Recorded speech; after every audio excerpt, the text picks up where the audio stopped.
नमस्कार दोस्तों, हाल चाल भोजपुरी में स्वागत है। दोस्तों आज हम बात करने वाले हैं खेसारी लाल यादव के बारे में। जी हाँ, खेसारी लाल यादव का एक गाना आने वाला है जो कि भोजपुरी में नहीं बल्कि हिंदी में होगा। जी हाँ, हिंदी गाना आने वाला है जो कि सोनी म्यूजिक रीजनल द्वारा आएगा और इसका राइटर है यादव राज जी और म्यूजिक डायरेक्टर विनय विनायक जी हैं।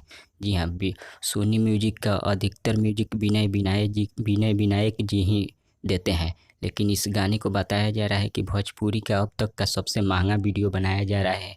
फिलहाल इस गाने का भी रिकॉर्डिंग नहीं हुआ है क्योंकि लॉकडाउन की वजह से रिकॉर्डिंग नहीं हो रहा था, लेकिन इसका लेखनी कंप्लीट है और लॉकडाउन अब खुल चुका है। बहुत जल्द हम और खेसारी भाई दिल्ली जाएंगे और इस गाने को रिकॉर्डिंग करेंगे। रिकॉर्डिंग कंप्लीट होते ही रिलीज डेट निकाल दिया जाएगा। और फिलहाल इस गाने का बोल के बारे में नहीं बताया गया है, लेकिन इस गाने का बोल क्या होगा।